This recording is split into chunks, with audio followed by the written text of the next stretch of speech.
How we care for our lawns directly impacts the quality of our water, both the water we drink and the water in our rivers, lakes, and streams. Fertilizers can harm the environment if not applied properly.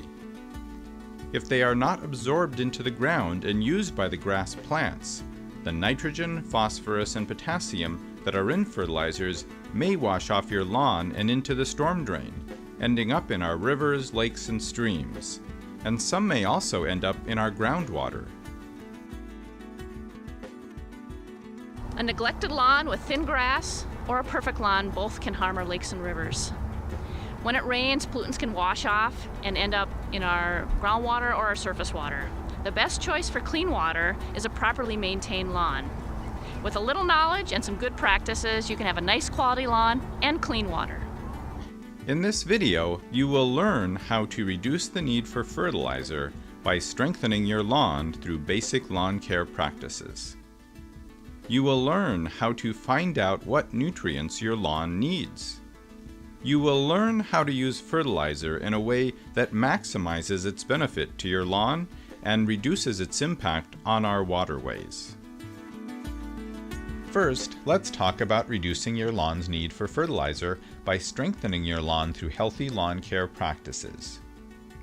In the first video in this series, you learned some simple steps you can take to achieve a healthy lawn that is also good for the environment. Let's first review these steps. Practice proper mowing habits such as mowing at about 3 inches height, trying not to cut more than 1/3 of the grass blade off each time, using a sharp mower blade, and leaving the grass clippings on the lawn. Grass clippings are a natural fertilizer. If you leave the clippings on your lawn, they will break down and become part of the soil, providing the same amount of nutrients as a round of fertilizer. Aerate in the fall to give roots room to grow and improve water infiltration. Allow grass to go dormant in summer. If you choose to water, water deep and infrequently in the spring and fall, and shallow and more frequently in the summer. If you rarely water your lawn, that will also decrease your need for fertilizer, since the lawn is not as actively growing and you are not washing nutrients away from the roots. For more information about basic lawn care, watch Lawn Care Basics at mwmo.org. These steps will give you a good quality lawn that will meet average expectations and that is also good for the environment. If you have high expectations for your lawn, dark green with very few or no weeds, you may need to fertilize more often. The next step is to find out what your lawn needs. Lawns need a balance of nutrients to thrive. The purpose of fertilizer is to give your soil the nutrients it lacks. The best way to learn what your lawn needs is by getting your soil tested. The University of Minnesota has a soil testing lab, and for a small fee, you can send in a sample of your soil and get fertilizer recommendations specifically for your yard. Get the forms and instructions on the University of Minnesota website and follow them to collect and submit a sample. Most important thing is that you're taking soil from the root zone where your grass will be growing and removing that top layer of tissue and thatch and mixing that all together, sealing it in a bag. We do have soil sample bags. You can also put it in a Ziploc bag and send it to the University of Minnesota Soil Testing Laboratory. You will receive your results in about 2 weeks. Once you know what is in your soil and what nutrients it needs, you are well on your way to using fertilizer in the most effective and environmentally responsible way. Now let's talk about using fertilizer in a way that maximizes its effect on your lawn and reduces its impact on the environment. The first principle is, know what nutrients make up fertilizer and what they do. There are 3 main components which are listed on all fertilizer bags in this order: nitrogen, phosphorus, and potassium. The numbers on the fertilizer bag refer to the percentage of each nutrient in that bag. The first number on the front of the fertilizer bag is nitrogen. Most often, this is what your lawn needs. Nitrogen makes your lawn turn a rich, deep green. Nitrogen also increases the growth of plants and algae in our waterways, which turns them green and scummy. Look for a fertilizer that has a high percentage of slow-release nitrogen. And slow release simply means that it releases that nitrogen over a period of time. It's less prone to loss of nitrogen to the environment. Slow release nitrogen is more expensive than fast release varieties and can be harder to find, but it stays in the soil and continues to feed your lawn for a longer period of time. Slow release nitrogen won't wash away with the first rainstorm, which makes it safer for our lakes and rivers. Phosphorus is the middle number on the front of the fertilizer bag. It promotes root growth. Phosphorus causes algae to grow in our lakes, making them green and scummy. It is similar to nitrogen in this way, but there is plenty of nitrogen in our lakes and rivers already, so plants are more sensitive to inputs of phosphorus. Both nitrogen and phosphorus contribute to the creation of the dead zone in the Gulf of Mexico. The best way to reduce contamination by both nitrogen and phosphorus is to apply fertilizer properly, which will reduce the amount of these nutrients that reach our waterways. Minnesota soils generally have adequate phosphorus.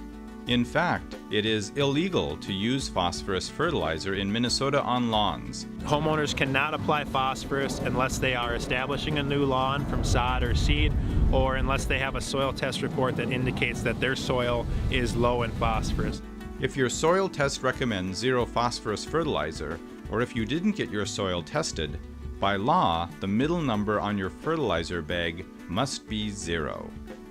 The third number on the bag is potassium. Potassium helps plants withstand stresses such as drought and disease. Potassium from lawn fertilizers is not likely to reach surface waters at levels of concern for aquatic life. The second principle is, know how to calculate how much fertilizer you need. Over-fertilizing does not benefit your grass. Excess fertilizer can seep into the groundwater or wash off your lawn and into our waterways, contaminating our lakes and rivers and the wildlife that depend on them. The first step in figuring out how much fertilizer you need is to find out the size of your yard. A small Minneapolis lawn averages about 2,500 to 3,000 square feet. Measure your yard using a tape measure or by walking along the borders and counting your footsteps. One step is usually about 3 feet. To get the square footage of a rectangular lot, simply multiply the length times the width. You can also look up your house on your county website. Many counties have maps with measuring tools you can use. With each of these methods, be sure to subtract your house, driveway, and any other areas that are not lawn. Write the square footage of your yard where you will be able to find it next time. You'll use the square footage to help you determine how much fertilizer to buy and apply. The second step to figuring out how much fertilizer you need is to read your soil test. On your soil test results, you will find recommendations for nitrogen, phosphorus, and potassium. If the test says your soil does not need phosphorus, make sure you buy zero phosphorus fertilizer. The middle number on the front of the bag must be 0. At the bottom of the recommendations section of your soil test results, you will find an approximate ratio of the 3 nutrients needed for your lawn. The third step is to read the information on the fertilizer bags so you buy the right kind of fertilizer. First, look at the 3 numbers on the front of the bag and match those numbers as closely as possible to the approximate ratio recommended on your soil test. This will make sure you get the right amount of each ingredient. If you haven't had your soil tested, look for a fertilizer with a ratio close to 2:0:1, which is the same as 20:0:10, 24:0:12, or 28:0:14. If you do not have a soil test, generally we would recommend about half the potassium to nitrogen, a 2:1 nitrogen to potassium ratio. What this means is that you want twice as much nitrogen as potassium and 0 phosphorus. This ratio will get you close to your lawn's needs. This bag has a ratio of 20:09. That's close to 20:10. So if you don't know what your lawn needs, this would be a good choice. Next, read the ingredients on the back of the bag to find out how much of the nitrogen is slow release. This section is usually called Guaranteed Analysis and looks something like the nutritional information on the back of a box of cereal. You want as much slow-release nitrogen as possible to stimulate grass growth over a longer period of time without burning the grass, which causes it to turn brown and dry out. Look for words like water-insoluble, timed release, stabilized, or coated. Another clue to look for is an asterisk. This bag has one. When I follow it down, it says that there's 5% slowly available nitrogen. That's a little less than we'd like to see. Ideally, you want one that's got about half of the nitrogen number. Check your local garden center or ask if they can order a higher percentage slow-release fertilizer. The fourth step is to calculate how much fertilizer you need to use. Look at the recommendations on your soil test. It is shown in pounds of nitrogen per year per 1,000 square feet. The fertilizer bag will tell you how much to use per 1,000 square feet under a heading such as Directions for Use or Coverage.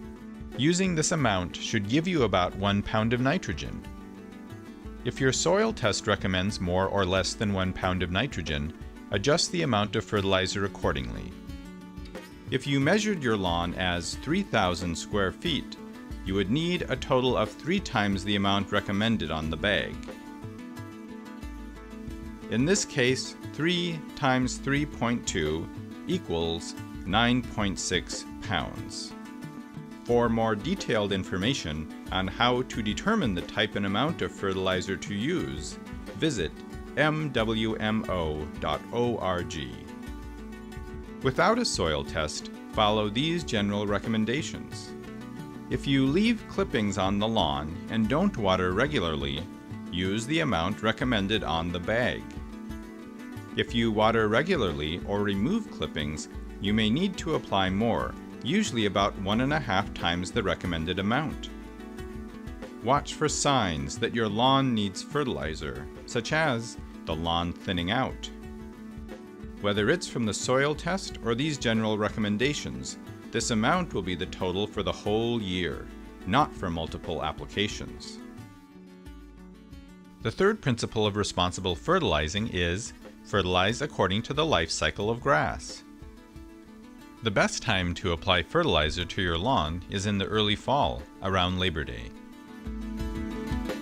The grass plant is developing strong roots and crowns in preparation for the winter.